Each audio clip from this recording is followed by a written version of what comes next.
I want to say a word about myself so you can understand why I'm talking the way I am. I went to Caltech to study physics because I had heard in high school that physicists understood how the world was really put together. And I was really curious and wanted to know. And of course, over the first 4 years I was there, I learned that what they meant by understanding the world was not really understanding the world in its full sense.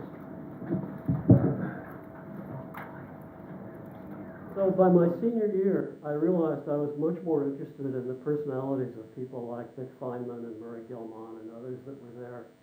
And so Oppenheimer talked me into going to Berkeley and getting a PhD in psychology, developmental psychology. So I did that. But you could see there was already a trajectory. So I went to Harvard in cognitive studies, which was really interesting because there are so many interesting people there. And from that, I ended up going to Mexico and studying psychoanalysis with Eric Fromm. And I've always kind of kept these things together. I think that they're not disparate. From physics, one of the great things, you learn two great things. One is when people say, oh, that's not scientific, they're probably wrong.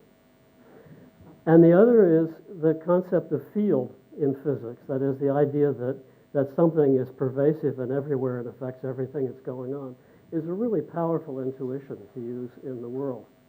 So with that background, I'm going to leap into these. This is a mural done in Siena. It's the doors of the council chamber, done in 1472 by Lorenzetti. And in the picture, especially on the right-hand side, is a painting of the town of Siena under good management. And you can't really see it, but the fields are plush. There's a wedding going on. The craftsmen are all building interesting things. The mayor is looking on with approval. On the wall that you can't see that would be to the left is the impact of bad government on the town, where the mayor is accepting a bribe, the craftspeople are drunk, the woman is a prostitute, and so on. So you think of this as a way of using graphics to enhance the quality of a decision-making space, because the members of the council have to walk past this to get into the council. And at Stanford, I started a thing with a colleague in archaeology called the Stanford Strategy Studio. And we took this as kind of a high-end goal of where we wanted to go to. We wanted to get away from the primary colors and the idea that creativity is a fourth-grade activity and move it to something much more dramatic and dynamic. If I can get this to work, there.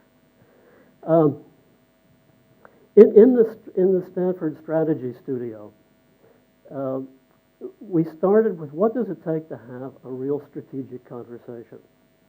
And we said that to a group of executives that might come in there, said, look, this is the stage set for the drama of a strategic conversation you're going to be in. And you're responsible for your self-presentation in the drama. Now, it turns out executives love that kind of language. And it hypes things up, and you have some accountability then around that energy. We used that space in many, many interesting ways to create a more intense kind of conversation. And just the kind of thing that we would do, well, the timeline that fell down this morning, my apologies, was a thing that we did in that room, and it starts in the Bronze Age and goes up to the present. And if you're talking to a group of people about banking reform, and this is in the room, they'll make many more historical references than if it wasn't there, even if we don't draw their attention to it. And in that in particular, in one group, they started out with, well, if the Bronze Age was that complicated, what we're doing now is just tweaking the system, which gave them permission to play in a way that you could not have done without that picture being there. We tend to fill up the space with all sorts of stuff, and then when a new group comes, we say, look, you can either take it down or you can put your stuff on top of it, but you've got to interact with it. And it turns out interacting with stuff like that from a previous group is very, very stimulating. So we started thinking of the artifacts of conversations and building it that way. Simple things that you could do, if I can get this thing to work right.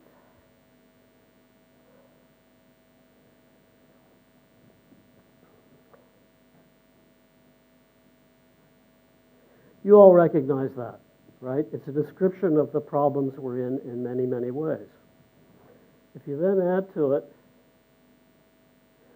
the fact that the power of government to cope with the things that are happening is in decline or growing weaker over time, then what you see is that most of the conference in the last couple of days has been in this box. It's where the two are in trouble with each other and stuff is happening. And trying to figure out from there where to go in the future is a really different thing than if you say, let's also look back here at how we got into this mess. You find the conversation gets actually much more creative about future possibilities by getting that kind of resonance. People know it's there, but they haven't given themselves permission to integrate it into the conversation.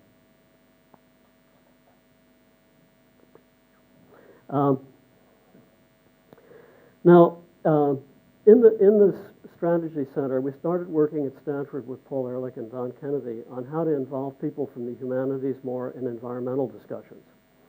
And out of that, we discovered, first of all, people in the humanities and the social sciences package themselves so much in terms of specialties that the standard meme that you heard was, what could I possibly contribute? It's not my specialty. So it was very hard to recruit people into conversations. But at one time, a woman from the French department came, reluctantly, saying I couldn't contribute.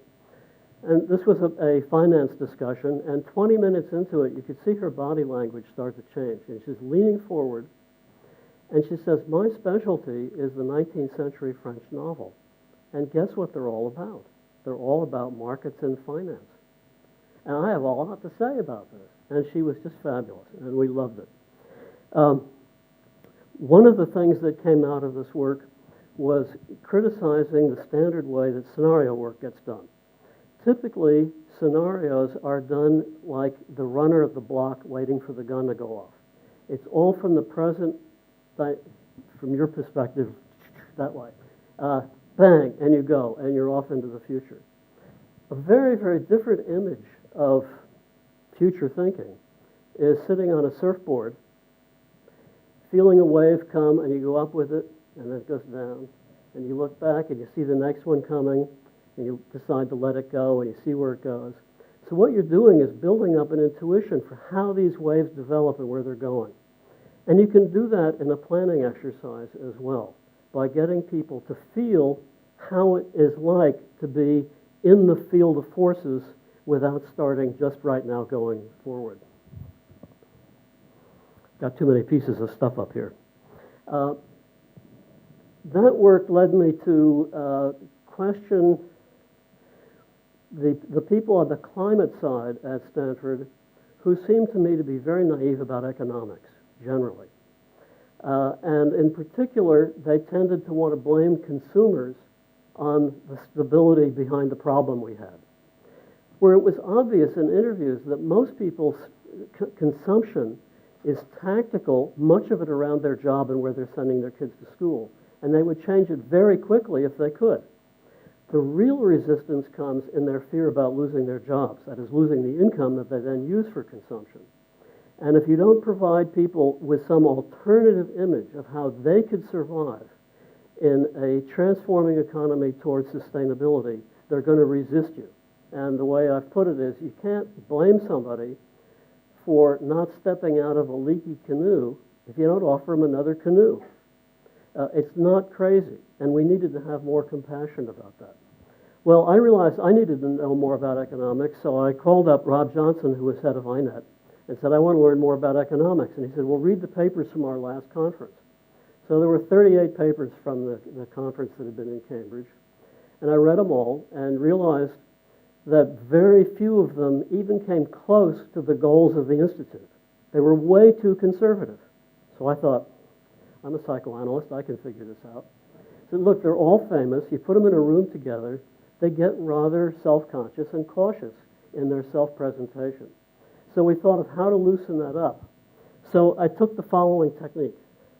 Take each paper, like paper number 3. Let's get this here.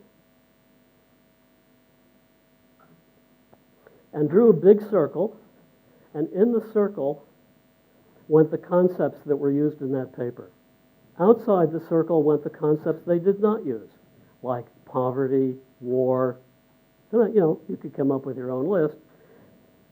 And we did this for all the papers, and we had them on 4 by 6 foot sheets at Bretton Woods for the next conference. And it's amazing because if you look at 2 or 3 of them, you understand with no explanation what's going on here.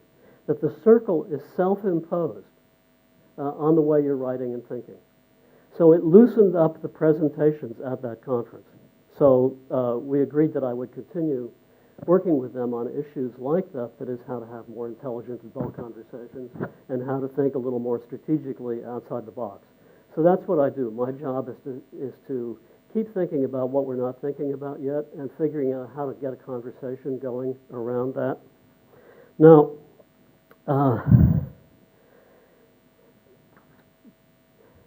complexity.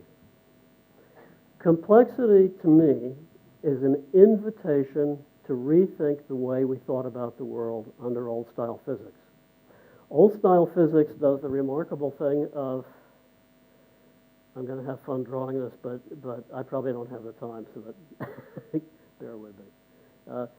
If you have this, and you let that ball go, you know what's going to happen. That's classical physics in many, many ways. If you start making it messier, like putting in other balls hanging from other pieces of string, and you let this thing go, you no longer can predict what's going to happen. In standard science, that becomes uninteresting. But in fact, in real life, it's really interesting what happens when you have situations like that. And complexity theory has said, loosen up, rethink about these things. Loosen up is the way Brian Arthur, I think, is thinking about this a lot. Get out of the rigidities of the old kind of science.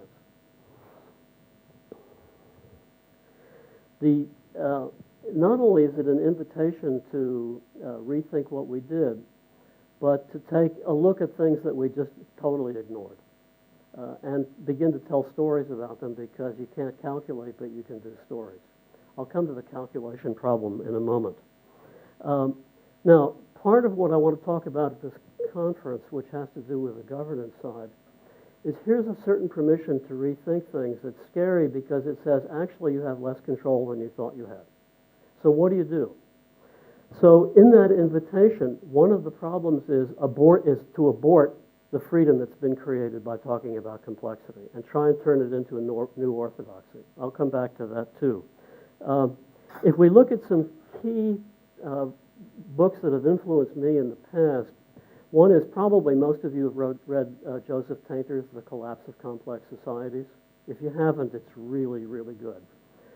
And in that book, Tainter talks about some things that the reviewers almost always miss. So, for example, he says, and the basic thesis of the book is when the GDP of a country is going up, the infrastructure costs to support that GDP rise faster than the GDP itself. So as you get further out in time, you come to a point where your surplus is eaten up maintaining the system, and the system is still going, which means you're going to go into a deficit and collapse. But the really interesting thing he puts in there from a governance point of view is he said, look, throughout history, the elites have owned the infrastructure. And when the infrastructure gets into trouble, instead of looking to how to repair it or reinvent it or innovate, they look for how to cut costs and get money out and protect themselves. You can see that in societies around the world today, that's what's happening. Now that kind of rethinking into complexity is the kind of thing I would hope that complexity thinking is encouraging people in governments to do.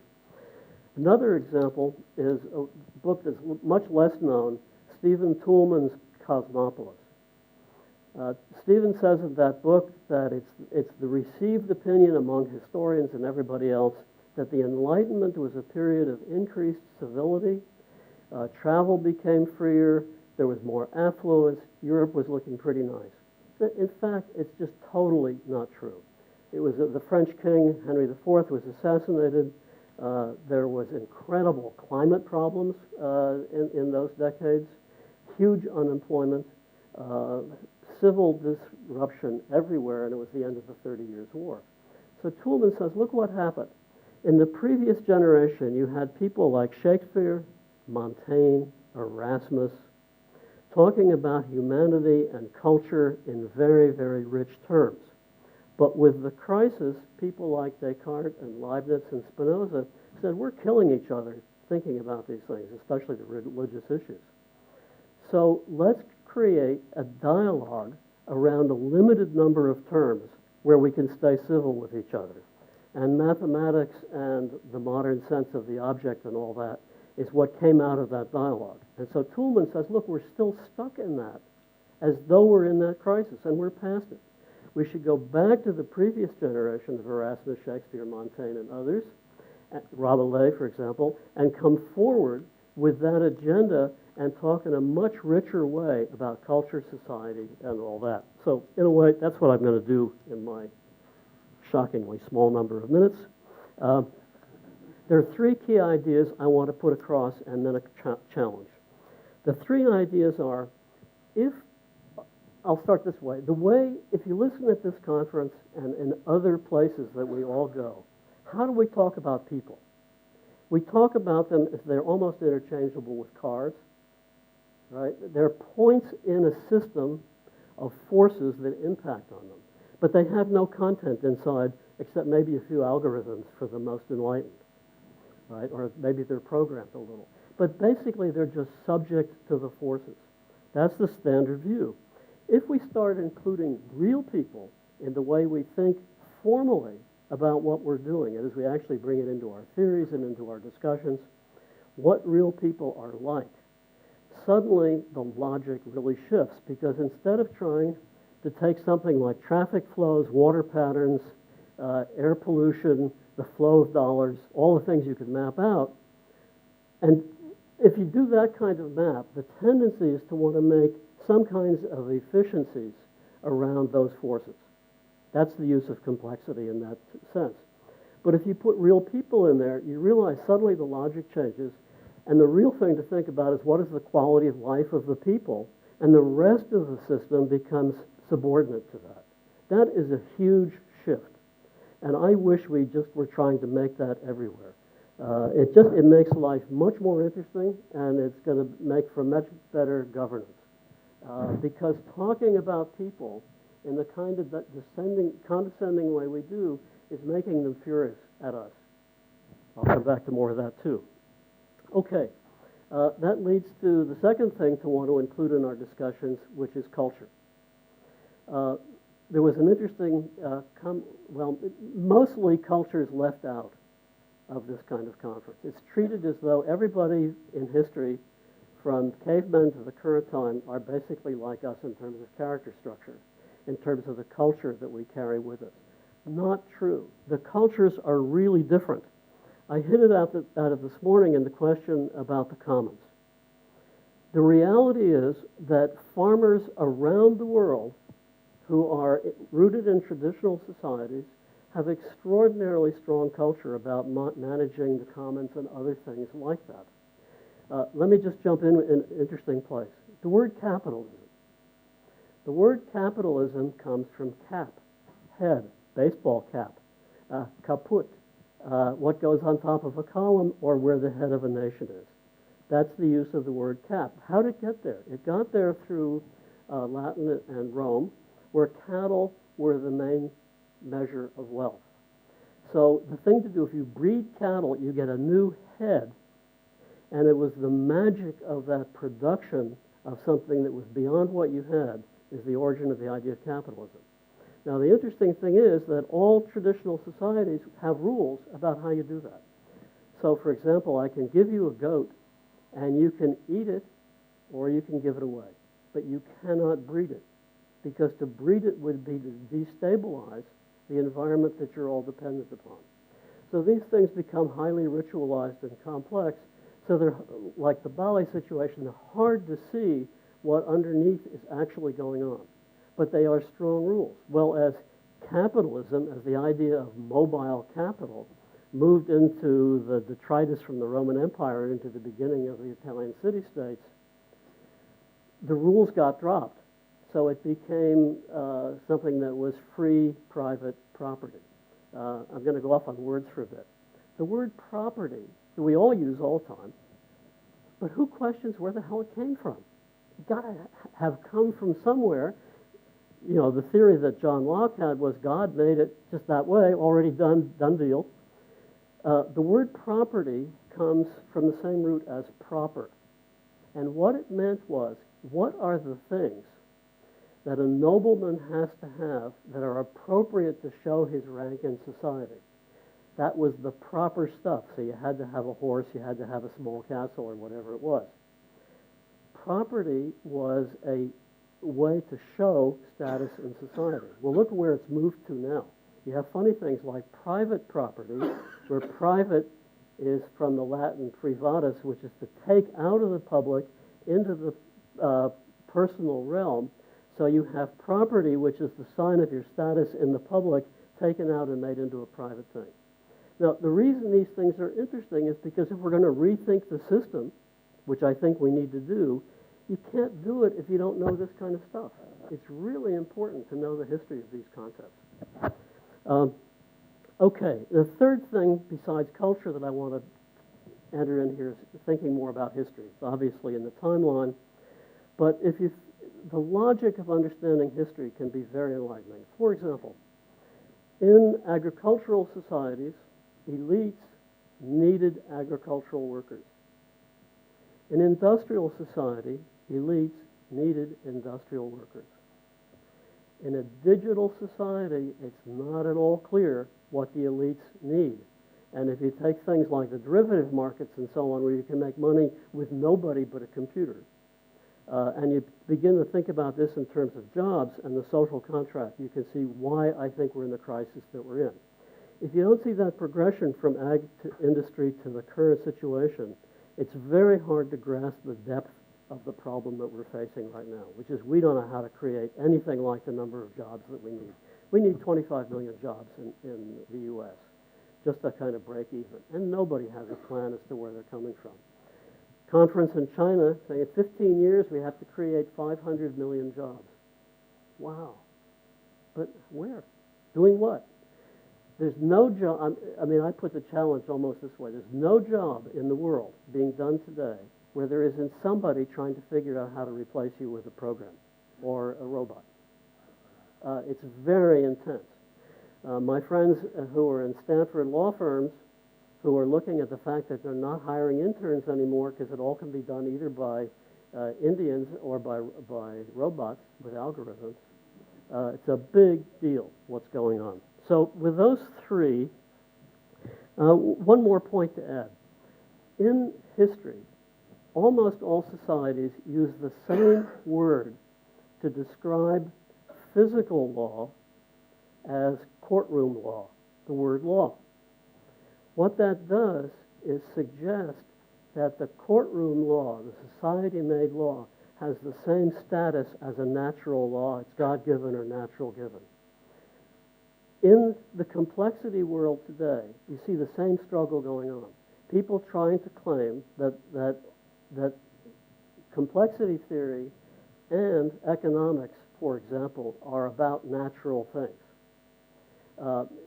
David Hume said that economics is about people with theories about theories. And we lose that by using the word law. How am I doing on time? 5? Terrific.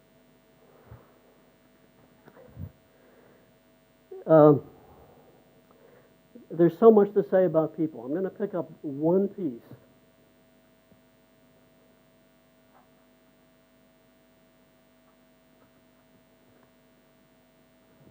Which has to do with perception.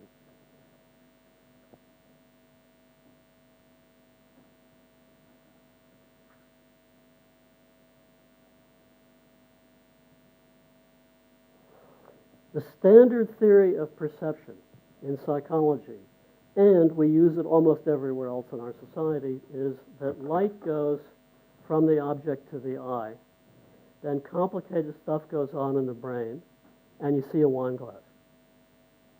What it leaves out is the fact that for the eye to get there to be looking at the wine glass is already part of the process. That is, a lot of stuff went on here that got the eye to walk over here and look at this thing. What's interesting is in Chinese, you have that. It's an eye with feet. That is, the eye to see you have to move the eye to get there, to see it. If you think of behavioral economics, it's the same thing. We get some student to sit on a chair, usually pretty uncomfortable, in front of a funny-looking machine in a pretty architecturally cold room, and we throw stuff at them and get them to react. What's left out is the much more interesting part from an economic and psychological point of view is how did they get to that room in the first place? Why are they there? What are they doing? What do they want? And you can see it throughout the whole of social science. It makes people passive, and it makes the outside world active. One of the places where this becomes really important is in the problem of meaning. And I wish I had more time to go into the psychology of all these things, like the shame that came up this morning and interesting questions like that. But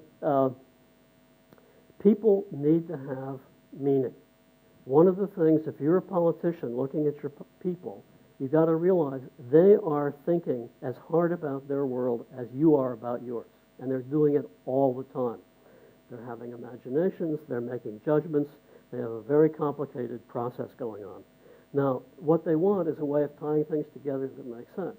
That's traditionally what religion is. The very word religion comes from religiare, that is to tie things together. Science in our time has taken a privileged position that it's not one of those, it's something new and different. But in fact, science is a way of tying things together. And a lot of the categories in science come out of the Christian tradition. And they have the sense of even that there's a direction in time and things like that are rather on the theological side. And if we could see that, that science is also a religious-like activity, and every religion in the world has different things it tries to tie together, and that they're peers with each other, then we have the interesting possibility that in fact science could become a field of meaning that would be really satisfying to a lot of people if we let it evolve that way.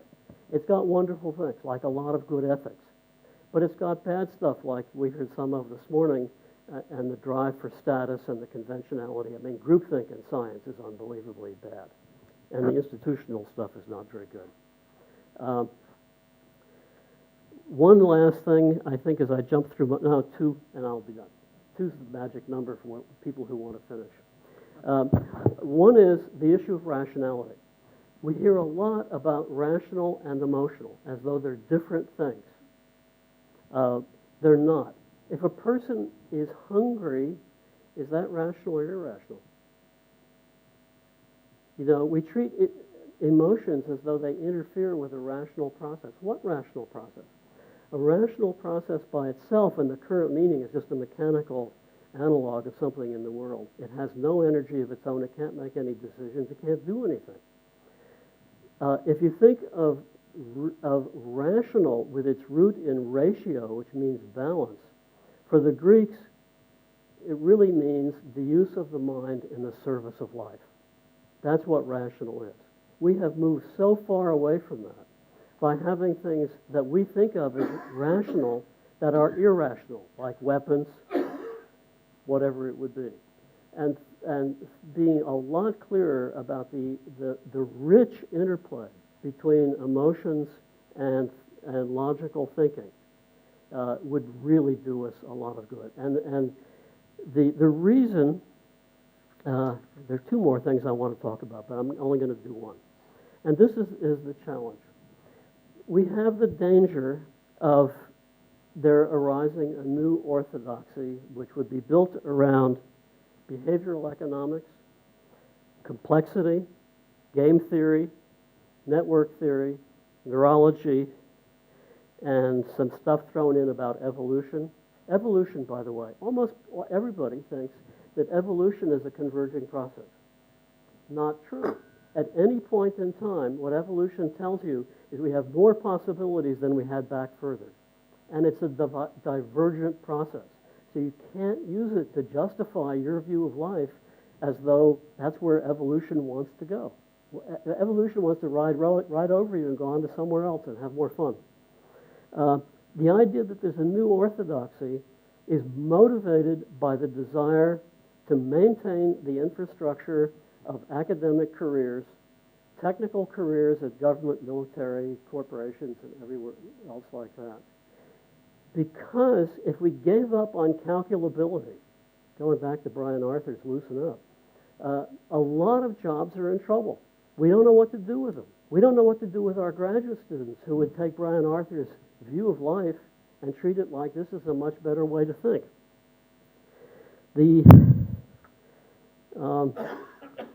I think it's just a real problem that we've got to think about is this holding on to a mechanical view. There's a wonderful book by Philip Mirawski called Machine Dreams, where he shows how things like game theory, control theory, and all that from the 30s were brought together by World War II. They were used very successfully and then held on to the grant process in the social sciences and economics after the war. And it's just a wonderful, wonderful thing to read, beautifully written. Anyway, I think there I'll stop, sir.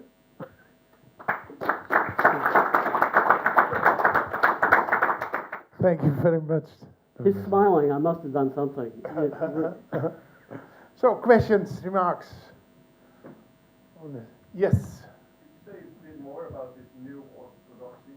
Yeah. I don't really understand what you mean. Yeah. So did I. Okay. If we look at economics, but in science generally, there's a strong bias towards quantification and numerology, one form or another, right? And Descartes' part of the problem, but he was an interesting guy. But he kind of what he thought took over, and people think that if it isn't mathematical, it isn't science. It isn't even real. I mean, I've heard people, it isn't real, you can't measure it. And we've built up careers around all sorts of things, from spreadsheets to very fast computers, that are calculating machines with a view that the world that counts is the world that can be pushed into that model. And our careers and educational system are built around a lot of that. So does that help? What is then the orthodoxy? What does it mean? Oh, the orthodoxy is there's a new group of disciplines which are put together in just such a way as to maintain calculability and not upset the career path. Okay, that's what I mean by orthodox. It's a great question. Yeah, it's a beautiful question. That's what my job with INET is. What's the alternative? Hey, I understand it yeah. depends on it, and it's the wrong alternative. No, it's really important. I mean, we really don't know. But thinking more seriously about real people, thinking about history, looking at art, all that stuff probably has some really good stuff in it. I mean, my view is at the political level, we heard this morning that if you try and plan too much, it hurts things, gets in the way. We have Hayek saying, that governments are terrible because they plan, but he didn't tell you that there are corporations today that are much larger than any government he talked about that do planning. Planning is a complicated thing. It can really mess things up.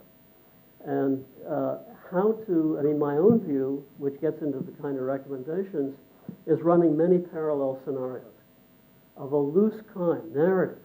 If I tell you a narrative and you don't like a part of it, there could be other parts of my narrative that are wrong, but they didn't get your attention. But the part that did, now we can have a really interesting discussion. And to do that, to surface things, to bring them out, to think of, if you want to understand what's happening to people in some part of your jurisdiction, think of how a really good reporter would handle that rather than a contemporary sociologist.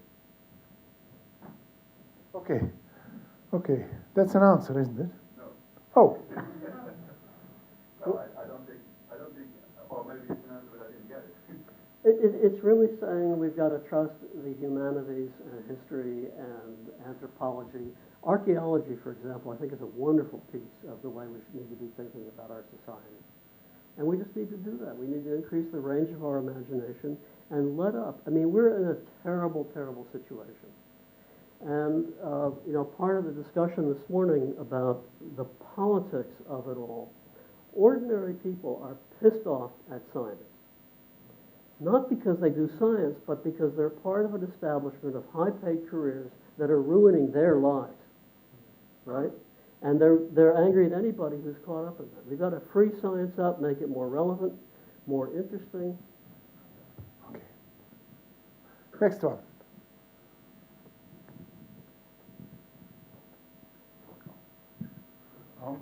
We do talk about nature sciences and social sciences. How about aesthetics in this all? What role do you think aesthetics could play, if I understand you correctly? Well, I hope by showing that first picture you got a sense that I have something to think about that. I think the separation of stuff into aesthetics, ethics, other parts of law is a mistake. I think they should really be together. I've drafted a book called Garden World Politics. It's listed in the program. And in there, I'm really saying, since most people want to live in a balance between nature and civilization, why don't we use our wealth to go there? And where there is looking at every part of the environment from an economic, aesthetic, and play point of view, certainly from a climate point of view, and putting that together. I think aesthetics is really, really important. But I think it's badly named. Nobody can even pronounce it, Not where you want to go. On aesthetics. Yeah. Even the mathematics, what I learned is mathematic studies, it's about aesthetics. Very true, and mathematics is elegant in some of it. A lot of it looks like just piles and piles of spreadsheets, not so interesting. But the problem with mathematics is when it totalizes and says this all aesthetics, anything beautiful has an underlying geometry to it. It was Plato's mistake. Next one. Yes, please. I guess this is kind of related to the earlier question about the role of education. One of the big takeaways, at least for myself this whole week, is that due to the fast pace of technological change, there seems to be a understandable premium on training the next generation of technologists to sort of keep up. So I was very interested in the early exchange. Yeah, so let me come in right there. Look, I mean, in California, the political thing is we got to educate Hispanic kids to be Silicon Valley engineers. Look, those are the easiest jobs to export. They're the easiest jobs to simulate in computers. It's the wrong way to go. The only people who want lots of technical education are the corporations because it'll drive down the rates you have to pay for them. Right? I mean, the education we need is about the education of the world we're in and going towards. We need to be in a world where a major thing is going to be how we're compassionate about the people who are losing out as we go through the next transition. A lot of stuff like that. Community building. I mean, things that are silly, like we have schools for young kids here, and 6 miles away we have a complex for retirees. They should be in the same place. We have too many young people without adults, too many adults without young people. Let's put them together. But it's the education to think that way rather than if you do this technical careering through high school, maybe even younger, that's going to be good for the economy and good for you. It just is false. Have we ever had a period in which young people were educated in the way you're saying?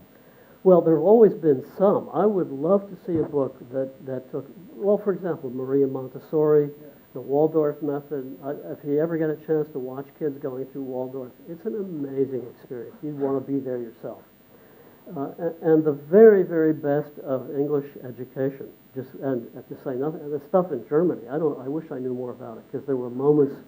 Vienna. I mean, the people who came out of the Vienna educational system. They knew music, they knew math, they knew literature, they knew languages, just as a matter of course. The stuff is there to do it. Okay. Yes, please. So a couple comments and a couple questions, I guess. One is that the comment is I think that you mentioned capitalism. I think that your actual reference should be to capital. as capitalism is actually an invention of Karl Marx in the 19th century. Right. Now, when it comes to jobs, it turns out, as a semi-practicing labor economist, it actually is an old saw among kind of the non-professional economist class that say jobs are always going away, and that jobs are never going to come back, and that we're always going to be the great insecurity of the middle class. That you Okay, and lose your always job. is not forever. So just as an example, I mean, what fraction of the U.S. labor force decides autonomously to change their job every year? And the answer is surprisingly high, and in the words of a famous Stanford professor, it's kind of astonishingly high. I think that's what Bob Hall called it. So, it's amazing that 1/4 of Americans change jobs every year. That's about 30 million people, which is about 3 million a month, which is about 100,000 a day. So I think that this whole idea that Okay, look, jobs are going to vanish if you're going to be is very naive quantitative about it, Yeah. then you got to be quantitative all the way. Yeah. And that is that the replacement jobs that we're getting are paying a lot less. There are fewer hours, and there are a lot fewer of them. And the condition has changed. That's Going the from popular wisdom. agriculture to industry. I'm sorry, it's actually factually wrong. That's a popular conception, and it's wrong. Well- U.S. wages are not flat. U.S. wages are slowly increasing. Right? What, that's the data. average? Yeah, the average wages are slowly increasing. And so if you have the high going up really fast and the lower going down slowly, So now you're saying that you get a higher average. So now you're saying that the median is decreasing. Sure, yeah. The median is not decreasing. The median is also going up slowly. The We have point talked- is that if we were really doing a workshop, this would be a great point to say, let's go look at the numbers and see. Look, so do I, so. So we have here a different opinion on the facts.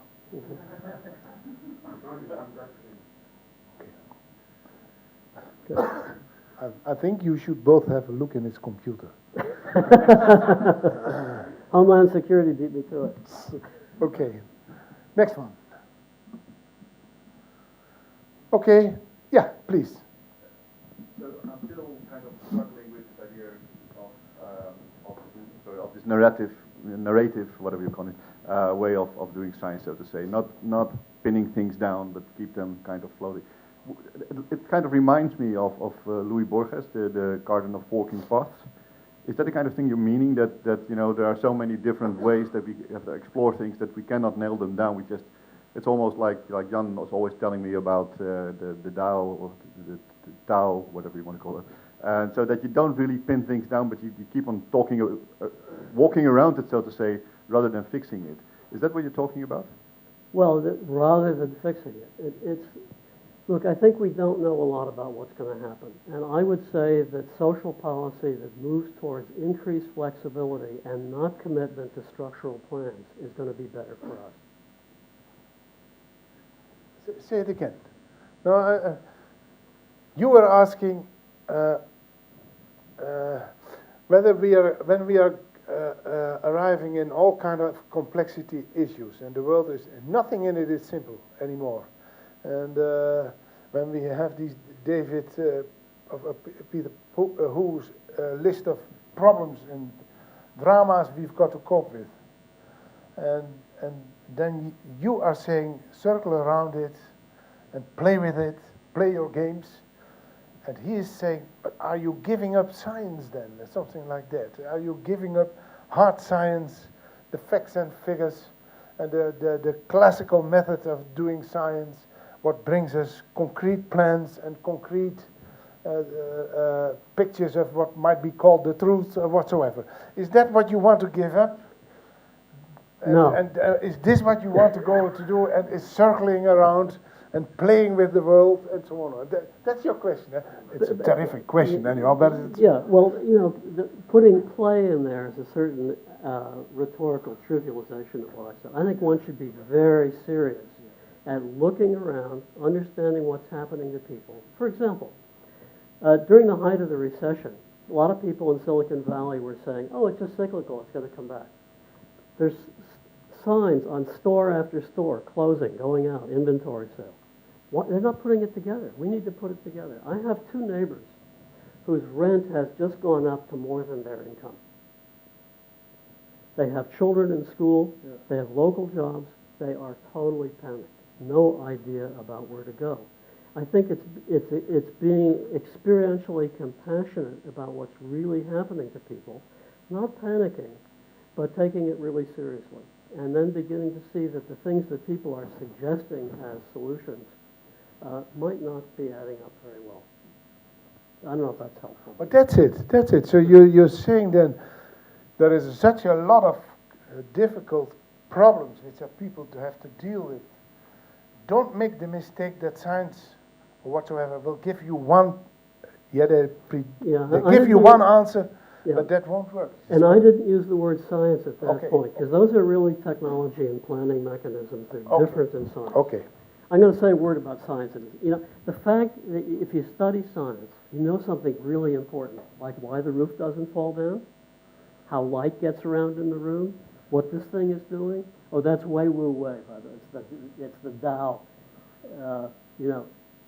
Without doing, do. Yeah.